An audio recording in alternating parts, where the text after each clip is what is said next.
Okay, day 3 of trig identities. We're working our way through this big list of all these trig identities. The ones that are highlighted are ones we've covered. Today we're going to um, today we're going to do these double angles. All right, double angle as in, what if we have sine of 2 theta or cosine and tangent? What if we are doubling the angle? What happens? We do not just double the sine, unfortunately. We have to follow these formulas. So you'll notice that sine and tangent each have one option, and then cosine has 3 options. So you have those to choose from. Depending on the scenario, that will determine which one you would like to use. So to keep from flipping, I just copy those over to this page. The first thing I want to figure out is why these work. Now, with the one in blue that you see, that was a little bit more complicated than one video could hold, so we just kind of took those for granted. But the more of them you know, if we consider this blue thing to be true, then we can use them to develop new ones, which is kind of nice to know where they come from. So we're going to kind of just derive this sine of 2 theta equals 2 sine theta cosine theta. Why is that the case? So if we use the sine of alpha plus beta, and we just let both of those things be a, all right, sine of 2a is the same as sine of a plus a. I think we would all agree. So that equals sine of a cosine of a plus cosine of a sine of a, all right, using our sum formula from earlier. And since sine A, cosine A, and cosine A, sine A are the same thing, we just get 2 of those. 2 sine A, cosine A, which is what we were trying to confirm is the truth. We could do the same thing for tangent and cosine, but I don't need to do them all. We take them for granted to be true. I just wanted to show you one to kind of see what these are based on. All right, so here's a type of question you might get. Find sine, cosine, and tangent of 2a if angle A has a tangent of -3/4 and is in quadrant number 4. This is a style of question that we see from time to time where they give us information about an angle. In this case, it's called A. We never really figure out what that angle is. But we kind of just draw that angle A in a sort of close but not perfect position, just kind of a generic angle A. Its tangent is -3/4. They tell us it's in quadrant 4. So somewhere down here is angle A.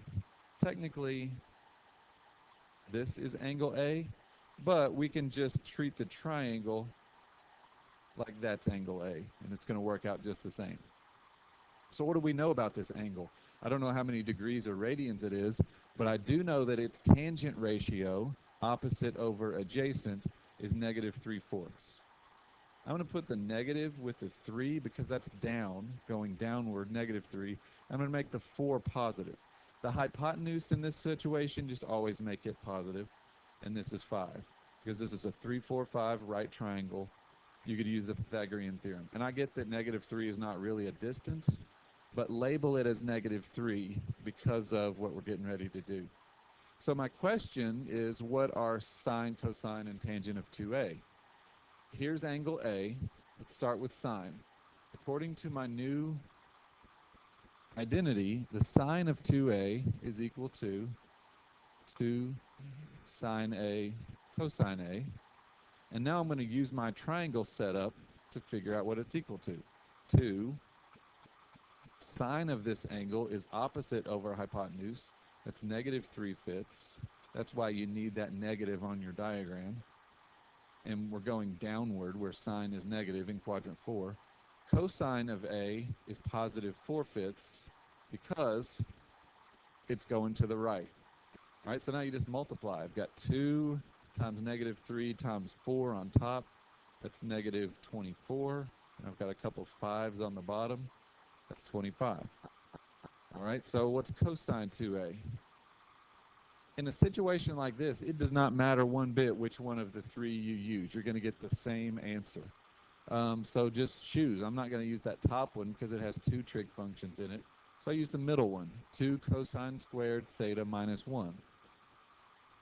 2 cosine squared A minus 1. Okay, so 2 cosine squared is 2 times the cosine squared. The cosine we determined was 4/5. So I need to square that and then subtract 1. All right, so let's see. 4/5 squared is 16/25.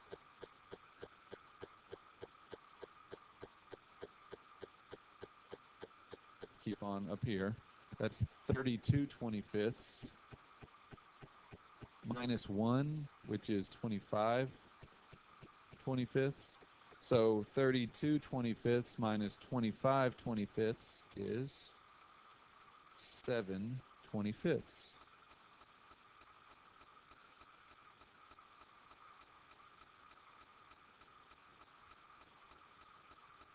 Okay, so sine of 2a was here, cosine 2a, 7/25. And here's the thing about tangent. If I want to, I can use the tangent formula. Same thing I just did, except I would be using this formula right here. But a kind of a shortcut, if you remember that tangent of anything is equal to sine over cosine, I can kind of cheat my way to this answer. The sine is negative 24/25. The cosine is 7/25. Dividing by 7/25 is the same as multiplying by 25/7. My answer is negative 24/7. Okay?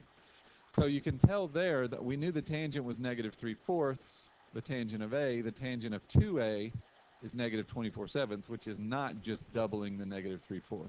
Something you should understand to be true because we even have these identities. But just to confirm, if you double the angle, you do not double the values of sine, cosine, and tangent. All right, next application. A proof of a trig identity. All right, so we've been working on these with each section. We just start with one and work our way to the other. We will expect to see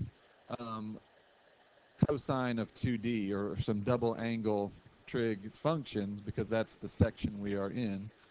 So let's start by taking that cosine of 2D and using our identity. Now, I could substitute in any of the three because I kind of know where this thing's leading. I'm going to use cosine squared minus sine squared. Cosine 2D is cosine squared D minus sine squared D.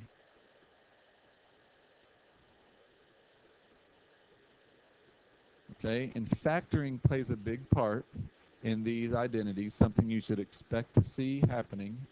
I'm going to factor the top, which is 2 perfect squares, cosine D minus sine D, cosine D plus sine D, over cosine D minus sine D. Entire sets of parentheses can cancel, and I'm left with cosine D plus sine D, which is what I wanted to get to in the first place. So that one wasn't too bad. Just be aware now as we work through this table of identities, you have more tools to use, more different things you can swap in and out.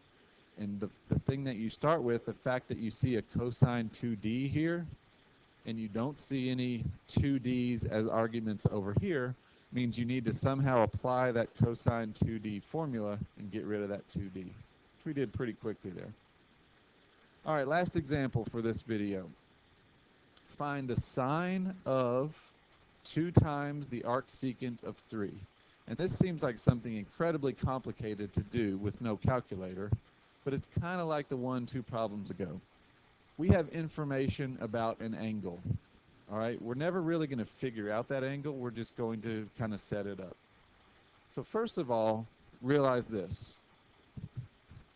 Arcsecant of 3 is an angle, or an arc in radians, either way.